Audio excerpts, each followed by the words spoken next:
Chapter 781, Negative Effects.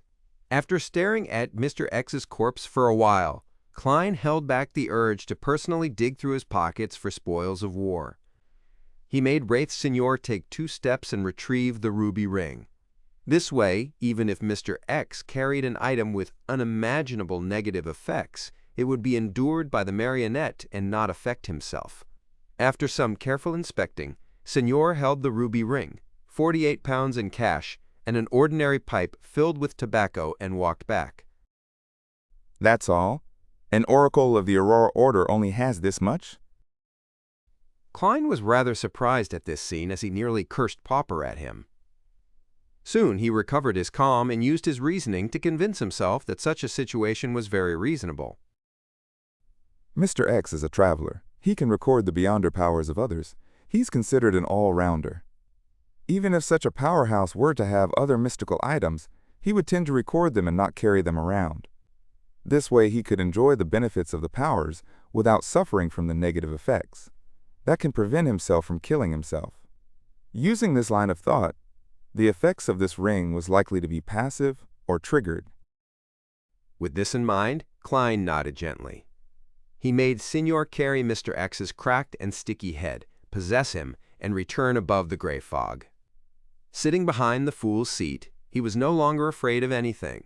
He directly took the ruby ring and used the method of divination in order to determine the actual effects of the mystical item.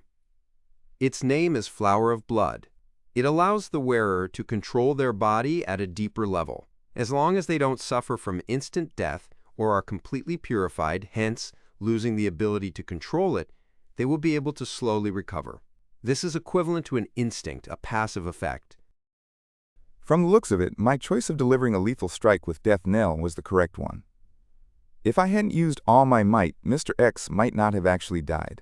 He would then be able to use the extreme pain to awaken himself and escape the control of a marionettist. He had also considered his weakness of being more of a spellcaster and having a body that was insufficient in strength. This ring has flesh magic to a certain degree. As Klein held the ruby ring, he rapped the edge of the modeled table and muttered silently. It's quite useful. He then began probing the Flower of Blood's negative effects. Nearly a minute later, Klein opened his eyes and left the dream. He muttered as he wore a twisted look. Oh, come on! This? With dream divination, he had interpreted the Flower of Blood's negative effects. It involved randomly making the wearer lose all rationale and the ability to think. Great, this is in line with the true creator. Klein couldn't help but grind his teeth. A negative effect that was completely random meant that the Flower of Blood had no way to be used. Thinking back to the scene from before, Klein muttered to himself in an amused and peeved manner, Mr. X actually dared to wear such a ring? That's right, people who change their faith to the true creator often don't have any facility to think. In that case, wearing such a ring wouldn't make them worse. Losing rationale isn't losing reason. It wouldn't be as bad as suddenly hurting others. But clearly, he would be very rigid and foolish, acting only on instinct. Phew! Klein heaved a sigh of relief. He decided to throw the Flower of Blood into the junk pile and not vex over it. From his point of view, it was a piece of crap that he couldn't use, nor was anyone willing to buy it unless he sold it to the Aurora Order. However, that would only make the true creator very happy. At that moment, he caught sight of Admiral of Blood Senior, who was standing beside him through the corner of his eye. Klein's heart stirred as he clapped. Why didn't I think of that? I might not be able to use it, but I can let my marionette use it. After all, he's dead and he follows all my instructions. He doesn't need to think. Admiral of Blood, Flower of Blood. It's destined to be a pair. Although Signor has lost his control over his body because he's dead, I can provide that. This way, he can still be fixed even if he can't phase into a wraith in time, or if his zombie body isn't strong enough to withstand a blow, causing him to lose a limb or two. Of course, to a marionette, that's not important, as it doesn't affect his intrinsic character. The main goal is to obtain the additional flesh magic. A few seconds later, a delighted Klein made Senor pick up the ruby ring and wear it on his left index finger. After doing this, Klein made the wraith return to the gold coin before he raised his left palm and spread his fingers. He wanted to release the interrogator from creeping hunger. This was a promise he had made a long time ago. This was the last spirit body that had been grazed when he received creeping hunger. It was time to set it free. Amidst an indistinct cold wind, a blurry soul appeared by the side of the bronze table. He was a man in a Navy uniform. He was in his 30s and had the rank of commander. He had brown whiskers on his painful and dazed face. Klein asked in a deep voice, "What's your name? How did Quilangos kill you?" The man jolted from his reverie and answered, My name is Andy Hayden, the second mate of the NMAT. I died at a battle at sea. No, I didn't die immediately. I was captured by a Assassination before I entered that glove of yours. I do not know of a Quilangos, much less heard of him. This interrogator was already inside the glove when Quilangos obtained creeping hunger? As psychic piercing is very useful, he didn't switch it? I wonder who the previous owner of creeping hunger was. Klein asked with piqued interest. Who was the Assassination who caught you? What does he look like? Andy Hayden thought seriously and said, I don't know his name. I only remember his epaulet was that of a captain. I remember that he had a big, impressionable nose. I remember his eyes were blue, and his hair was close to blonde. He was almost 2 meters tall. Such people from Fasak are common, other than his identity as a captain. Klein considered for a moment and said, Which year did you die? Andy Hayden's figure slowly dissipated away, and finally, it said, 1338. That's 12 years ago. Vice Admiral Hurricane Quilangos got famous less than 10 years ago. That captain might already be an admiral. Klein gently nodded and discovered that he had failed to ask if Andy Hayden had any last wishes. Forget it. Setting him free is already a good deed. Klein quickly threw the matter to the back of his mind as he conjured the World Gehrman Sparrow. Please inform Miss Magician that Mr. X, Louis Ween, is dead. Please get her to take receipt of the item and the spell book. I'll request it from her when I need it again. An endless gray fog filled Forza's eyes as the World Gehrman Sparrow's words emotionlessly rang in her ears. Although she was already prepared for this piece of news, she still found it unbelievable and unacceptable. He really succeeded? That storm in Eastborough was created by him? Forz held down the upheavals in her heart. Taking advantage of the silent night, she set up a bestowment ritual in her bedroom. Before long, the candlelight and spirituality items created an illusory door. 2 items flew out and landed gently on the table.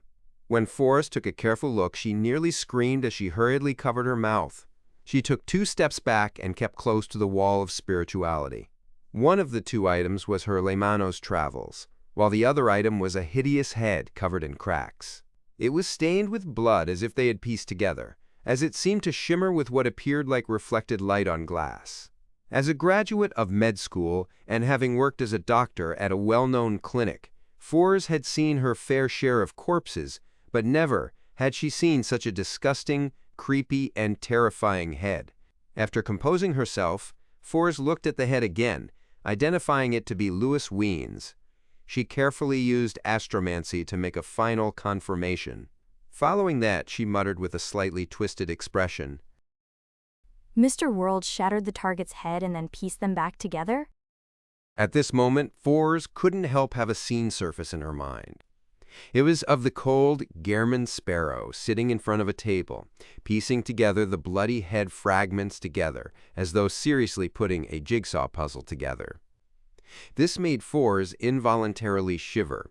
She had an inexplicable feeling that the world was a psychotic killer with a serious mental illness. Moving her gaze away, she took 2 steps forward and picked up Lemanos Travels and casually flipped through it. Her gaze gradually froze because there were more spells in the spell book, most of them seemingly related to wind and lightning. This made her recall the lightning storm that quickly passed in Eastborough. She was convinced that it was created by Mr. World. Fours hurriedly flipped to the 3 charred yellow pages in Lemano's travels and found them blank. She immediately had a guess, believing that the world Gehrman Sparrow had likely gained Mr. Fool's help to record beyond her powers at the demigod level. I just realized that if I have enough money and resources, I can hire the Tarot Club members to help me record different Beyonder powers. This way, Lemano's travels will become extremely powerful, but I don't have the money or resources. I can request for a reward from Teacher this time. I can say that I paid quite a price to help seek revenge for him. Forrest thought, and first thanked Mr. Fool before asking him to pass on the message to the world. I'm very sorry that my payment isn't proportionate to the difficulty of the mission. After I receive a reward, I'll provide compensation. After the prayer, Forrest ended the ritual and hurriedly hid the head. If Shio discovers this, she'll definitely imagine a horror story. After she was done, Forrest clapped her hands as she thought leisurely. When Forrest replied, Klein had already returned to the real world. All he heard was a vague female's voice, but even so, he couldn't help the fear and horror he felt. This was because Death Knell had given him an additional weakness, the fear of women. Chapter 782, Saturday Night. On Saturday morning, Klein, who was wearing pajamas, rubbed his head and got out of bed. He didn't sleep well, as different women would inevitably enter his dreams, scaring him awake. He needed to spend several seconds to calm his emotions before returning to sleep again. Thankfully, this weakness only lasts 6 hours, and there's no need for me to head out in the middle of the night. I didn't have to face the maids. Klein sighed as he pulled the rope beside his bed. Richardson, who had been waiting outside, immediately entered with the clothes his employer needed to wear. I've no idea what a Rhodes said. Richardson seemed to try to avoid me when facing me. Was it the kind of ladies he mentioned he likes? And that it happens to also be at odds with how society views it? Klein happened to only hear the magic mirror mention the kind of women that Butler Walter liked when he rushed back. He wasn't sure what had happened prior to that. He didn't use dream divination to obtain the corresponding information, as he didn't feel that it was necessary. After all, with Richardson's personality, he wouldn't have the courage to take action no matter who he liked. It wouldn't have had any additional effects. After changing into his clothes, Klein headed to the second story and walked to the dining room. Walter was wearing white gloves as usual, waiting by the entrance. Upon seeing Dwayne Dantes approach, he took a step forward and bowed politely. Good morning, sir. You have 2 lessons today. In the evening, you will be participating in the banquet at Mr. Portland Moment's place. Portland Moment lived at 100 Bulkland Street. He was a full-time professor at Backlund University's Department of Engineering, a fellow at the Lowen Kingdom Imperial Science Institute. As he had discovered a few metal alloys, he had received the Light of Machinery Award, and he was just second to people like Tirani von Helmosuin in the world of academics. Furthermore, the few metal alloys were widely used in ship and steam engine construction.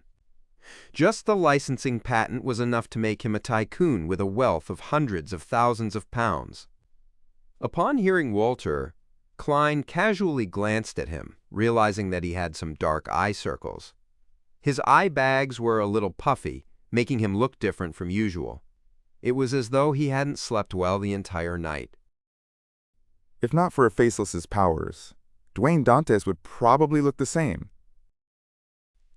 Klein retracted his gaze in pity and didn't speak further. As he nodded gently in response to Walter's greetings, he entered the dining hall. To be honest, Klein was rather impressed with him. He was able to hold back his fantasies and stop himself from approaching her to seek out pleasure, despite frequently meeting a demoness. All he did was have wet dreams that included the target when alone at night. One had to know that a demoness, especially one who was in the midst of or having passed the pleasure sequence, had a charm that far exceeded a Beyonder's effects towards males. Every action was filled with a charm that made any men who came close to them feel intoxicated and lost. It was like consuming opioids and gradually developing into something more serious, to the point of not being able to extricate oneself from the pleasure given by a demoness. Perhaps only gay men could effectively resist such charms. Of course, Klein suspected that gay men were not immune to it either. This was because one's mind and hormones would be affected, creating changes that originally didn't exist. Furthermore, a large number of demonesses were men to begin with. This lowered one's psychological resistance. And precisely because of this, even though he was a Sequence 5 Beyonder, Klein had to constantly maintain a high-strung state when facing demonesses like Trissy and Trissy. He was afraid that any mishap might cause him to be charmed. Even he wasn't immune to such effects, much less an ordinary person like Butler Walter. This wasn't something that willpower alone could resist, although perhaps being a result of Prince Edisac's death or her own advancement, Trissy was clearly able to rein in her charms. Walter is only an ordinary person. Even if he is one, he's at best a Sequence 9 or 8. For him to maintain his present state implies how strong his self-restraint is. He's very loyal to Prince Edisac, and he loves his wife and daughter. As Klein sighed, he sat down. Breakfast today was his favorite Desi pie. The oil that effused out of it made him salivate. The sea, late at night, was nearly black, as it was faintly dyed, with a sliver of crimson red. It was calmer and quieter than in the day. The Blue Avenger was ebbing up and down in the waves like a ghost as it cruised towards the crimson moon. Alger Wilson stood at the bow, looking far away at the waves. On the surface, he appeared staid as usual, but deep down, he could hardly hold back his agitation. Ahead of him was the abyss maelstrom north of Sonia Island. As it was a dangerous vortex that was famous for appearing without any signs, no ship was willing to enter these dangerous waters. After delivering the report and leaving Passu Island, Alger commandeered the Blue Avenger all the way north, where they circled around Sonia Island and headed for this area. Midway, they had docked at a harbor for resupplies without wasting any more time. As for whether he would be suspected for heading north, Alger wasn't worried. This was because the Church of Storms was happy to have its captains head north of the Sonia Sea and the Fog Sea in order to obtain intel on the Fasak Empire, Intis Kingdom, Church of the Eternal Blazing Sun, and the Church of the God of Combat. Looking back at his ship, Alger walked deckside, took out a charm made of tin, held it in his palm, and chanted the incantation. Storm. A blue flame soared and devoured the charm. Alger suddenly sensed a baffling affinity with all the fish in the ocean beneath him. At that instant, both parties were able to communicate at the psyche level. The tin charm was one of the items he had obtained from his resupply at Passu Island, allowing him to have an affinity with undersea creatures, providing a crude level of psychic communication with him. Amidst his thoughts, Alger didn't think of obtaining any intel. All he did was wait for the Blue Avenger to approach the Abyss Maelstrom and make a second attempt. Seconds turned into minutes as Alger, who had failed nearly 100 times, finally learned from a spindle-like fish about where Obninsks often appeared. If I didn't know that the target is near the Abyss Maelstrom, I would have long given up. It's really difficult to grasp any reliable information through a brute force search. Alger concluded as he touched his pocket. He had already used up most of his affinity charms, with only 5 left. I'll have to get another batch of them when I return. Others must not discover that I've expended all these. I heard the Rorstead Archipelago's resistance has plenty. Heh. As Alger was pondering, he changed the direction of the Blue Avenger for the spot he had just learned about. About an hour passed as the Blue Avenger stopped. Alger casually took out a sealed metal bottle. This was the sanguine anesthetic gas that he had spent 130 pounds to buy from the moon. He had no doubt in regards to its effects because he had used one in the past. As the Blue Avenger was a ghost ship, it didn't need many people to man it at night. There was only one person every night who was in charge of watching the ship, preventing it from deliberately creating problems or cruising into dangerous waters. As the captain, Alger had arranged himself to be on duty that night without anyone noticing. After he was done with his preparations, he came to the door of the sailors, took out a metallic pipe, and opened the bottle. He released the gas into each room, without even sparing the storeroom, which stored all kinds of sundry. It was in case certain members of the crew were playing cards in there instead of sleeping. After doing all of this, Alger, who wasn't in a rush to concoct the potion, brought the ingredients with him, changing into a diving suit that was made of shark skin. He leaped from the starboard and into the water without causing any splashes. Under the dark and calm waters, Alger's eyes gradually turned dark blue, allowing him to see his surroundings clearly. He breathed in the air within the water comfortably as he arrived in a pitch-black deep sea. Then, he used the affinity charm once again to communicate with the surrounding fish that were of different shapes and sizes. With the advice from the kind fish, Alger identified his bearings and swam as he asked, finally arriving at what seemed like an underwater volcano. The fish actually didn't know that an Obninsk stayed here. They only knew that their own kind and a number of top deep-sea hunters often disappeared in the vicinity. With his beyonder powers, Alger looked far ahead and saw the huge black cave in the undersea volcano. Tentacles that were thicker than pythons found in a southern continent primitive forest gently flailed outwards. The huge suckers and patterned skin, as well as the cave that was several times the size of the Blue Avenger, left Alger apprehensive as he didn't dare approach. An Obninsk is at least a powerful sequence 5. Furthermore, it has a terrifying body. I can confirm that it's my target. Alger carefully swam over and stopped at a distance from the threat. After careful identification, he used the affinity charm once again. Following that, he allowed his spirituality to pass through the water and reach into the cave in an attempt to communicate with the powerful psyche force that was huddled inside. The massive psyche slowly relaxed as countless thoughts were released. It was taken aback for a moment before its psyche suddenly erupted like a volcano. Roar! Amidst a terrifying sound, the cave produced a ludicrous vortex that sucked the surrounding water, trash, as well as Alger towards it. It's filled with animosity. Alger's pupils constricted as his body turned slippery as he was driven by a formless wind backward in an attempt to escape. He used several beyonder powers before escaping the influence of the vortex. He didn't dare stay near the undersea volcano, and he quickly surfaced before opening up a gap. Almost a minute later, Alger, who had escaped the dangerous area, spat out bubbles as he heaved a sigh of relief. That Obninsk can actually resist the influence of charms that increase in affinity with sea creatures. Does it hate items with the Lord's aura? After some thought, Alger, who didn't wish to waste this opportunity, steeled his resolve since he had already come this far. He began using Elvish to pray amidst the seawater. The fool that doesn't belong to this era. Chapter 783, The Trick to Communication. When he heard the illusory pleas, Klein was attending a banquet at Portland Moment's place, due to the time difference. The banquet began from 7:30, and it continued all the way to 9:30 and even 10.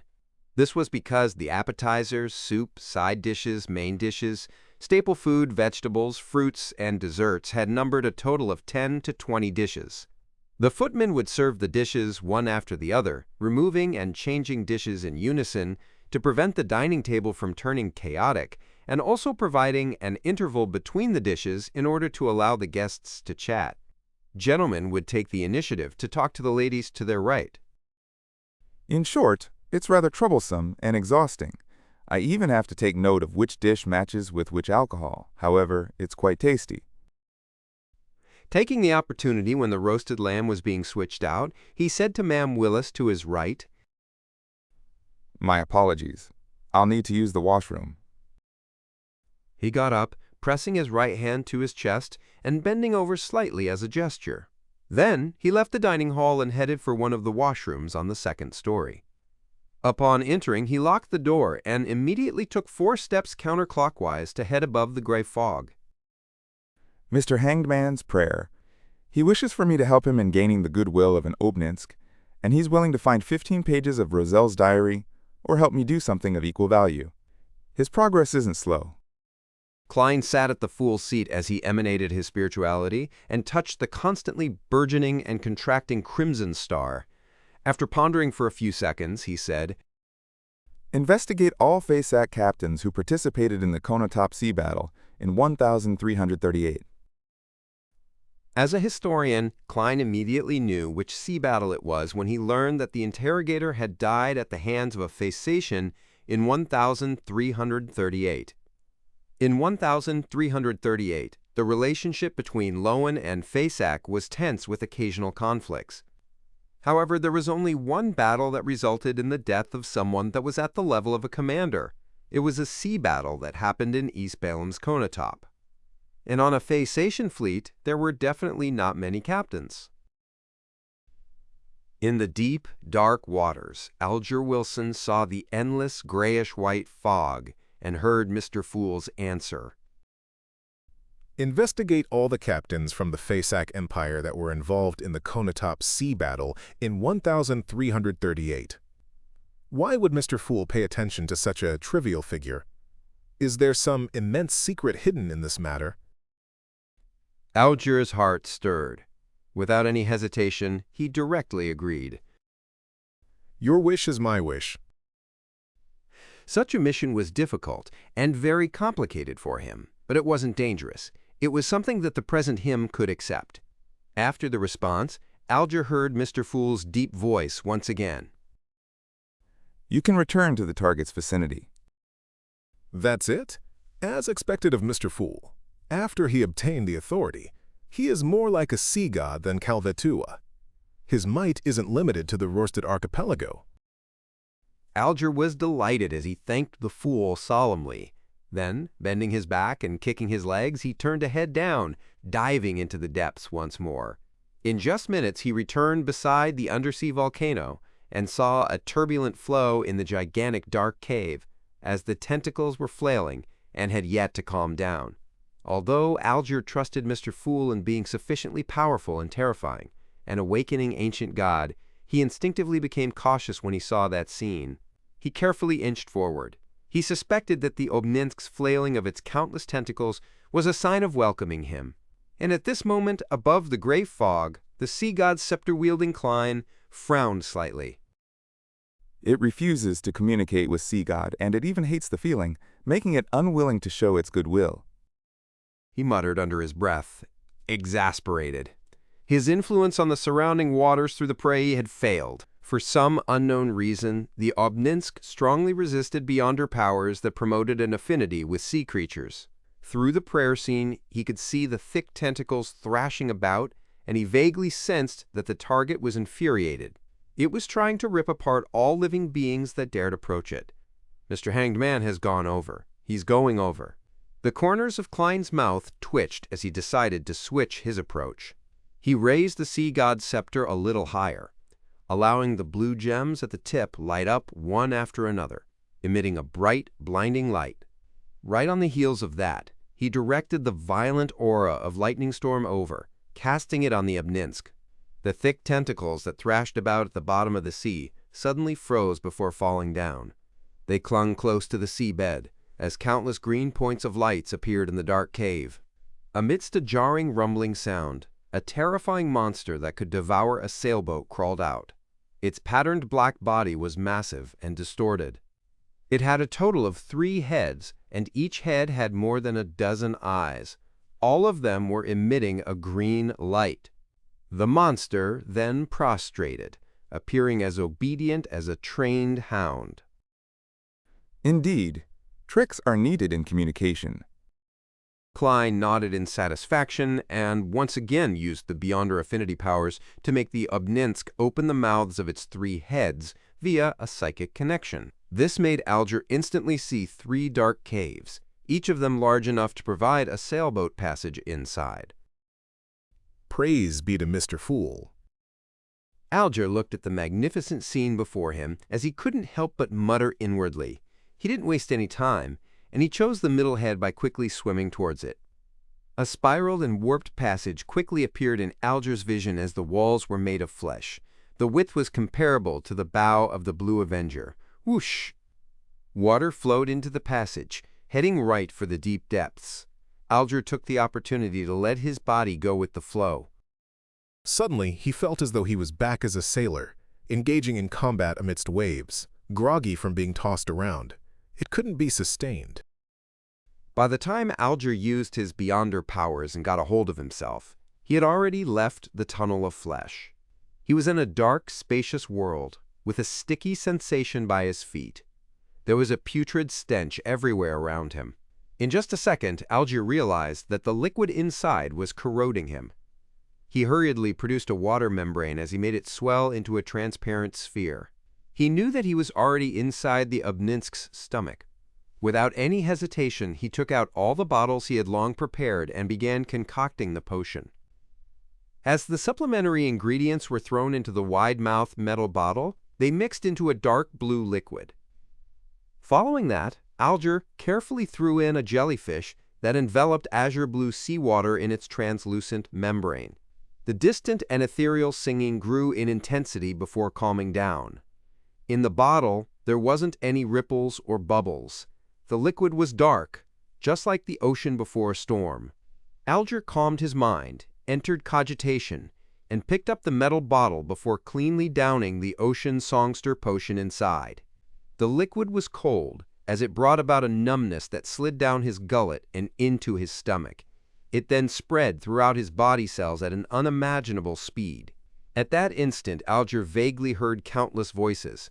They came from all life at sea, but the Obninsk's body blocked most of it, leaving a relatively screened-out version. Plop! Plop! Plop! Algier felt his heart beating violently as it spewed blood outwards. His spirituality and the sound waves began to remold his voice and soul.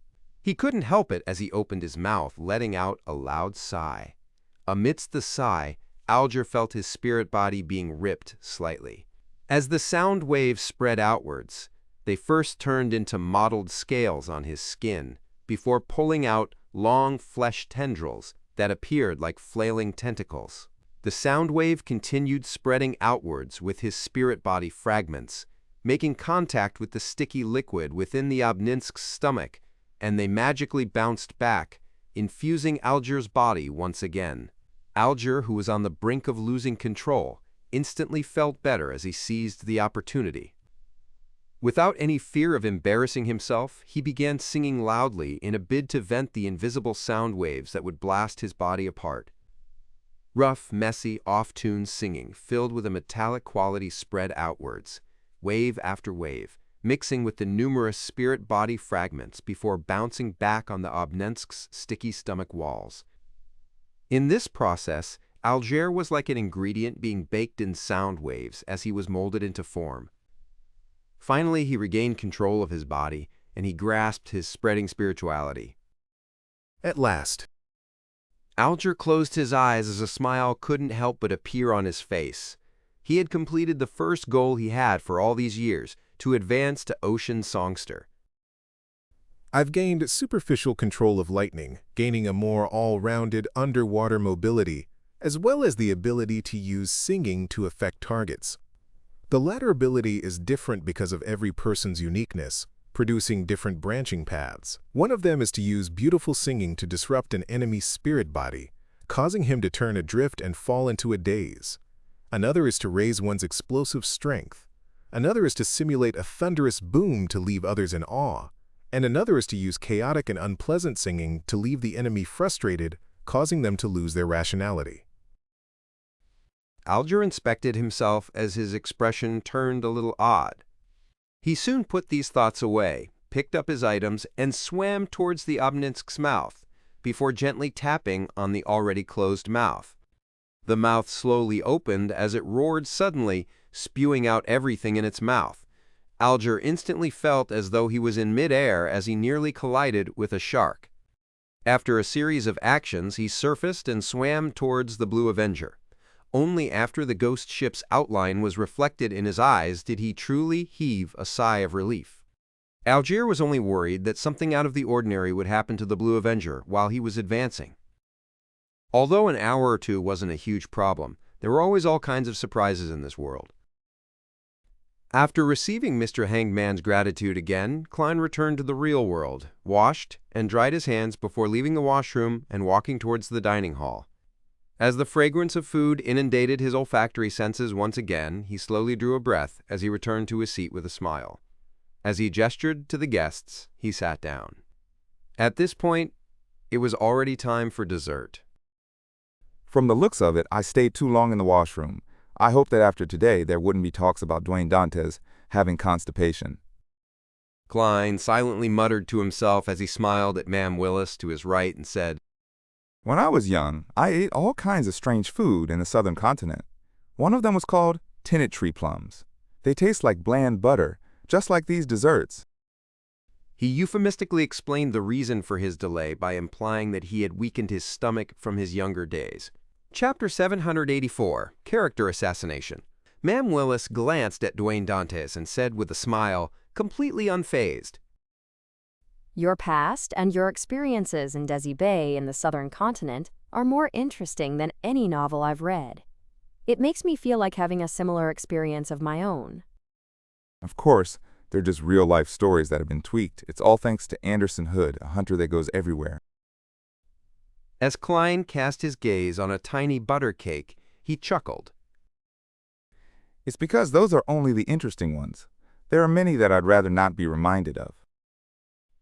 After that simple statement, he began enjoying the dessert. However, when Ma'am Willis and the other ladies heard that, they were somehow reminded of a best-selling novel, A Man with a Story. To them, Duane Dantes was such a man. Although he looked like a placid lake, there was more deep down. Hidden there were more pleasant surprises and plenty of pain. The banquet ended 20 minutes to 10. A number of gentlemen and ladies went to the card room to play 2 hours of Texas Hold'em, while the remaining men headed for the activity room to have a chat. They didn't bar women from joining, but as it was inevitable for them to broach on sexual matters while smoking, no women joined them. They either circled the piano at the first story and listened to and sang along with the performer, or they grouped up to play chess. Klein chose to head to the activity room on the second story. Private conversations with a few people had helped him speed up his admission into the circle. After entering the room, he observed the environment and went straight for the windows to open them. Then he pulled a nearby high-back chair to sit down. Just as he did this, he saw the banquet's host, Portland Moment, laugh with a pipe in hand. Men often need some space for themselves. His voice was sonorous, and he had a big build. He was an elder in his 60s with a ruddy complexion and rather thick hair despite being all white. His facial features were the most classic features of a Loanese man with nothing that stood out. Yes, men have to take note of their image. When the ladies are around, we have to be considerate about their thoughts. I've already wanted to kiss this an hour ago. Hazel's father, member of Parliament mocked, took out a gorgeous silver box, taking out a cigar from inside. The other men in the activity room did the same as pipes or cigarettes appeared in their hands as though they were pulling off a magic trick. As the flames flickered, wisps of smoke began to billow, filling the room as though the smog from yesteryear hadn't dispersed. After enjoying it for a few seconds with his eyes closed, Portland Moment looked to the guests by the window and asked, Duane, do you not smoke? Klein clenched his fist and placed it to his mouth, coughing slightly as he said, I have yet to recover. The doctor advised me not to smoke for the time being. To be frank, he was almost choking. Thankfully, he had smartly chosen a seat by the window. This group smoke like chimneys. Klein curled his right index finger and rubbed against his nostrils. He had the urge to use the beyonder powers of a magician to create an invisible air pipe that extended outside to draw in fresh air so as to escape the harm of secondhand smoke. But considering how there might be beyonders hiding amongst these men, he wisely gave up on the idea. Portland Moment laughed upon hearing that. I heard from Bishop Electra that it's not without reason that you were sick. You lack a wife. This professor was a believer of the god of steam and machinery, but his wife was a believer of the Evernight goddess. Therefore, they had taken up residence in Bokeland Street near St. Samuel Cathedral. He often had bishops visiting him and having exchanges. Is he mocking me for thinking about women despite being sick? I really couldn't tell that Bishop Electra is actually a man who likes spreading gossip. It's all Arid's fault. Klein lampooned and shook his head with a smile. I place great importance on marriage. I'd rather remain single if there's no one suitable. At this moment, the high-ranking employee of the Backland Municipal Office, Mr. Willis, spewed out smoke and said, Actually, I envy Duane's single status. It allows him to be able to pursue any kind of woman that he likes. He had deliberated, enunciated any kind, causing ambiguous laughter to sound out. The matter of Dwayne Dantes's wide preferences and him never rejecting any charming woman has already spread across this street? Klein held back his right hand to prevent himself from subconsciously rubbing his temples. He felt that the deep, dignified, handsome, gregarious new tycoon's image was undergoing a subtle change. He first suspected that it was the loudmouth, Bishop Electra, that had spread the news, but later believed that it was Butler Walter, who had proactively gotten the servants to spread the gossip. This was because a nearly flawless, charming gentleman would often be unknowingly ostracized by members of the same sex in a circle. But when a blemish surfaced, with a topic that could be used in jest, it made it easier for him to build closer ties. Klein wasn't angry about such treatment. Instead, he deliberately gave a wry smile in a rather gentlemanly manner. That's why I have difficulty choosing, causing me to remain single to this day. Ha ha! Portland Moment and Company laughed in unison. Member of Parliament Mocht then said, What you need is to be a little more decisive. A good marriage and a good family aids a man greatly. He stopped teasing him and gave serious advice. From the looks of it, no matter which world you're in, you can't escape the fate of being pressured into marriage. Klein nodded gently and glanced out the window, taking in the night scenery of Portland Moment's garden. At this moment, he saw a figure. It was Hazel Mocht, who was dressed in a black-green gown, following a trail going deeper into the garden, pausing from time to time to look around as though she was looking for something. Wasn't this lady playing the piano just now? Why would she suddenly be in the garden? When Klein retracted his gaze, Hazel's figure was blocked by flowers. When guests attend banquets or balls, leaving the hall to head into the garden isn't something impolite. After all, it's a very stylish habit to take a stroll under the moon and take in the flowery aroma of the night winds. However, this often implies a rendezvous. Who's Hazel rendezvousing with? No, it doesn't seem like it. No one that came today is truly her equal. Although she doesn't appear as arrogant after the fright she suffered in the sewers, making her occasionally look depressed, she still seems to belittle ordinary people deep down. She's dealing with the negative effects of the mystical item? That doesn't make sense. Entering a lounge or the washroom would be better than the garden since there's more privacy. Furthermore, back at the ball held at her place, she also went to the third story and not the garden. Klein eliminated the various impossibilities and finally had a theory. From the way Hazel is trying to sense or find something, she seems to have noticed some abnormality and plans to observe and deal with it up close. Does this also mean that there's some paranormal activity happening in Professor Portland Moment's house? If that's true, this professor or someone in his family isn't simple at all. The bishops of the St. Samuel Cathedral haven't realized anything despite them visiting often. A marauder's senses and observation skills in certain areas definitely stand out. Klein didn't have any thoughts of intervening in the situation outside. After all, something that Hazel could sense was definitely nothing too dangerous. Besides, St. Samuel Cathedral was nearby. If there were any hidden secrets, no one would attempt to escalate matters and would instead try to lay low.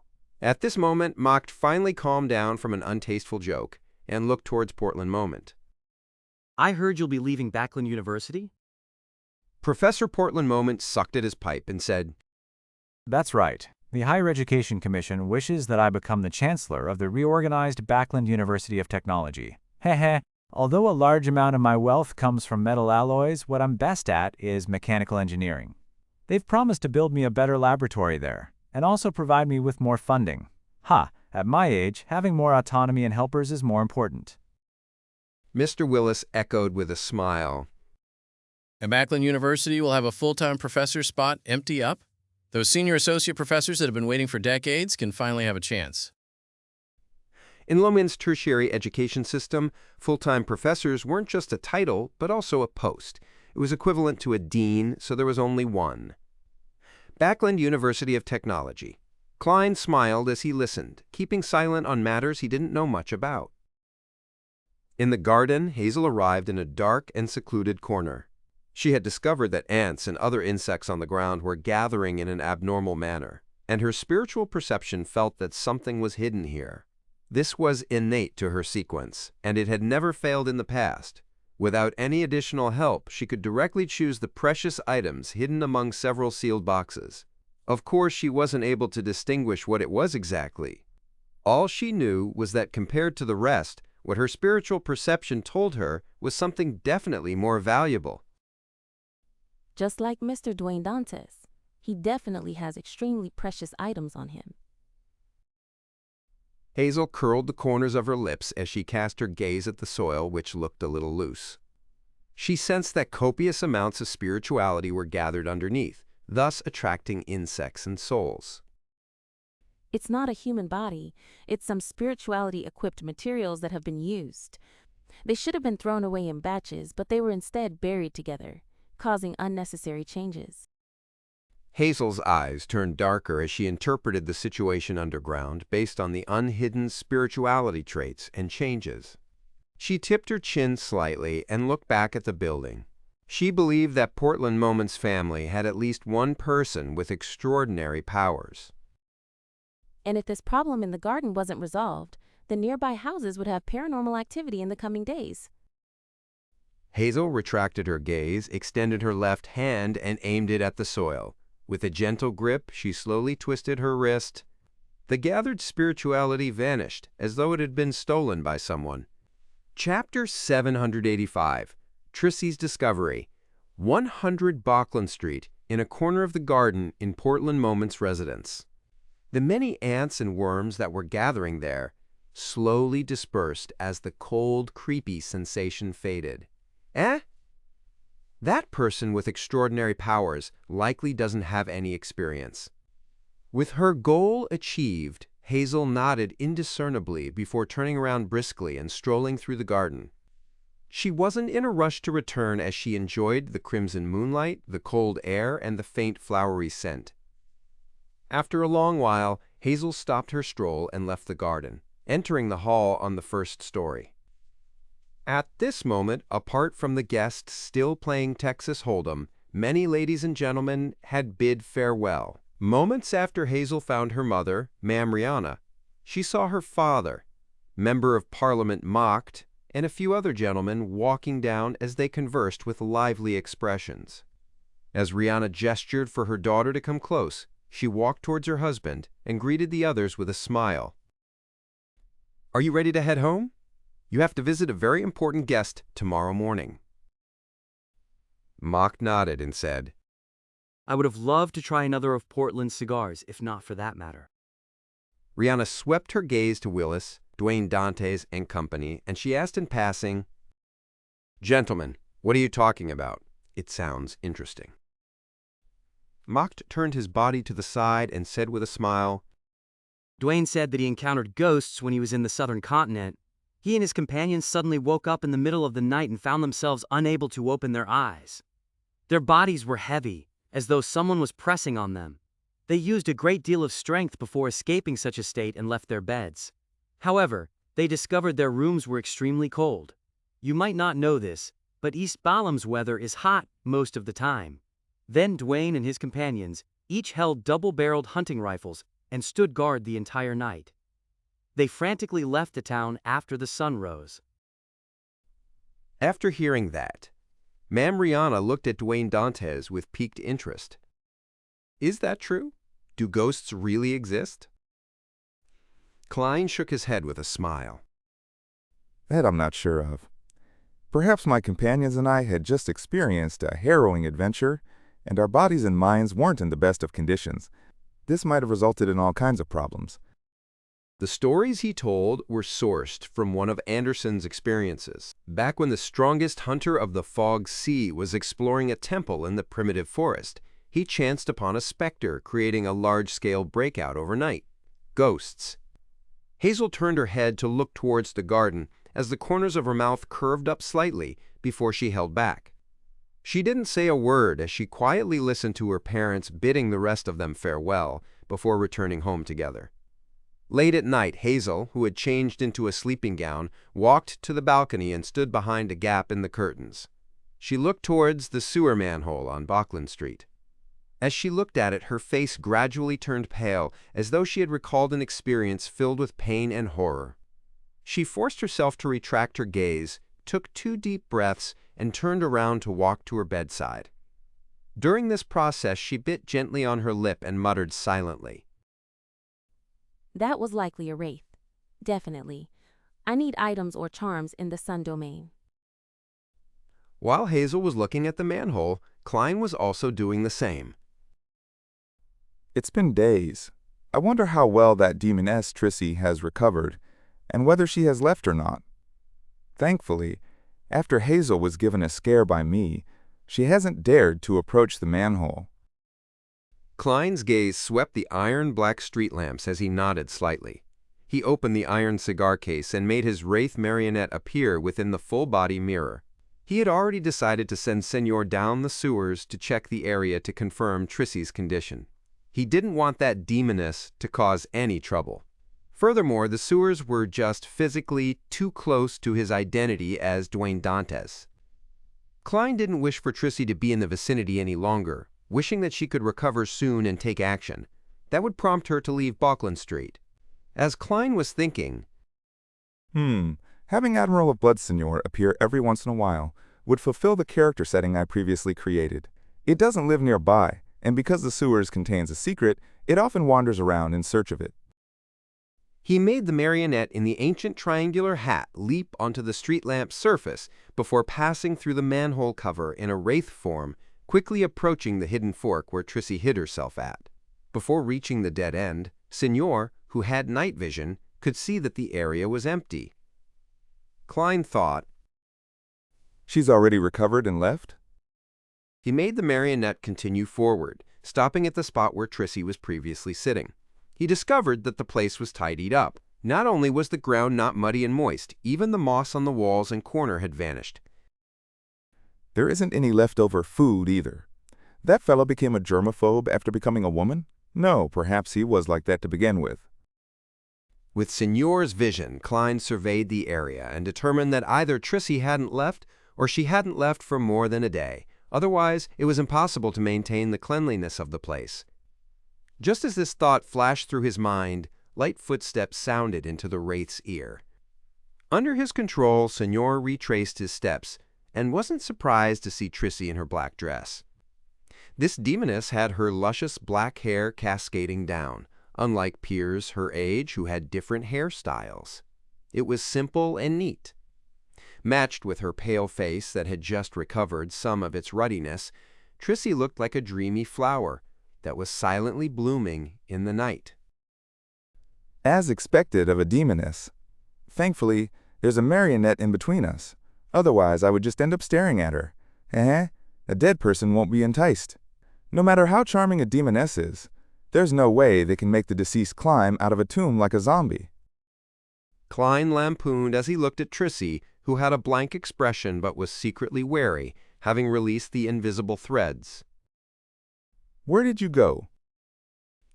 Trissy pricked up her brows and said, Would you like to relieve yourself where you sleep?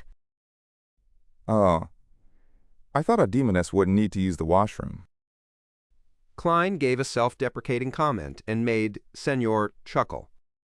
Are you referring to pissing and shitting? He had deliberately made the marionette say such words, as it matched Admiral of Blood's persona of a boorish pirate. Trissy indiscernibly frowned and said, Is there anything else? Senor didn't continue on the topic as he said, You look like you've almost recovered. Trissy smiled. Not bad. I'll be leaving tomorrow. She paused as she slightly narrowed her slender eyes. To be frank, I doubt whether you're the real Admiral of Blood at times. Of course it's real. You should ask if he's alive or dead. With his interest piqued, Klein made Senor ask, Why do you say that? Trissy's gaze swept over the wraith's face and said, It's said that Admiral of Blood is someone who indulges in his desires, and he has no resistance towards beautiful females and males. Yet, I don't see any sparks of desire when you face me. I believe the real Admiral of Blood would have added the condition of doing something I wouldn't want to in the agreement. Klein deliberated for 2 seconds and made Senor give a self-deprecating smile. I'm afraid of finding myself lost to pleasure and ending up being controlled by you. Trissy's expression instantly changed. This was indeed one of the reasons why she had raised the topic. To a demoness of pleasure, beyonders who habitually indulged in their desires were natural prey. Klein actively ignored the topic and made the marionette say, You're seeking out the target tomorrow? Very clearly, the Royal Guard captain knows you and knows what you look like. After all, you were arranged by them to be by Prince Edisac's side. Klein silently added. Trissy lowered her head and looked at her toes before chuckling. Rest at ease. I have the perfect plan. As she spoke, she turned her body sideways and casually looked deep into the sewers. If you set off from here, at the end of the 6th left fork is a hidden passage. It has signs of prolonged human activity. Heh. I discovered it while walking around in the past few days. I believe it has something to do with that girl, right? It's also the reason why you're here? Klein thought. Hidden passage? Klein didn't confirm or deny it. He made Senor smile and say, Did you discover anything? Trissy shook her head. There was nothing at all. Perhaps only a certain pathway, or someone with a specific item can find the clues. A marauder's intuition? Or something on Hazel's person? Klein didn't make Senor continue on the topic as he pressed his hand to his chest and bowed with a smile.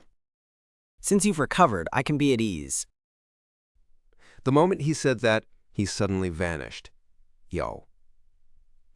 Trissy focused her eyes into a stare, but it was to no avail. Only when the invisible threads she had released was hit by a breeze did she retract her gaze, confirming that Admiral of Blood had really left. At that moment, Klein had brought the wraith back to the manhole without attempting to explore the spot which Trissy had mentioned. Facts. There were 3 reasons for his decision. First, it had exceeded 100 meters. Second, he suspected that he wouldn't find anything, since he wasn't from the Marauder pathway, nor did he have the corresponding items. Third, Trissy was still around. Fours woke up naturally on a Sunday morning as she got up to wash up. As she chewed on a fresh piece of toast, she retrieved a stack of items from her mailbox. As she walked to the coffee table with a cup of coffee on it, she casually flipped through the items and discovered a reply letter she had been looking forward to. Throwing down the papers, bills, and other letters, Fours tore open the envelope. Fours quickly read through the letter as she muttered in surprise. Teacher is already in Backland? At the same time, she saw the toast in her mouth plunge to the ground.